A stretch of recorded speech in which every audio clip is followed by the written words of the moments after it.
आम खबर दी, इमरान खान को एक और रिलीफ मिल गया। इमरान खान की थाना रमना में दर्ज मुकदमे में 23 मई तक अबूरी जमानत मंजूर कर ली गई।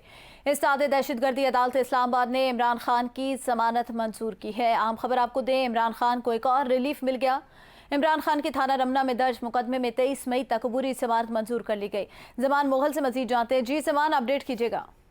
जी बिल्कुल, चेयरमैन पीटीआई इमरान खान को एक बड़ा रिलीफ मिला है। थाना रमना में उनके खिलाफ इंसदाद दहशतगर्दी की दफात के तहत मुकदमा दर्ज था, जिसमें उनकी लीगल टीम ने अबूरी जमानत के लिए इंसदाद दहशतगर्दी की अदालत से रजू किया और लीगल टीम की तरफ से मौक़िफ़ इख्तियार किया गया कि इमरान खान इस मुकदमे में इनको नामजद किया गया है। हालांकि उनका इसमें कोई किसी किस्म का अमल दखल नहीं है, लिहाजा इसमें अबूरी जमानत दी जाए ताकि हम शामिल तफ्तीश होकर तफ्तीश का हिस्सा बनकर जो इसमें रिलीफ हासिल कर सके। राजा जवाद अब्बास हसन ने इस केस की समाअत की और दौरान समाअत अदालत ने इमरान खान को 23 मई तक जो है वो अबूरी जमानत दे दी है। जी सही, बहुत शुक्रिया जमान मोगल आगाह करने के लिए। अपडेट करें, इमरान खान को एक और बड़ा रिलीफ मिल गया।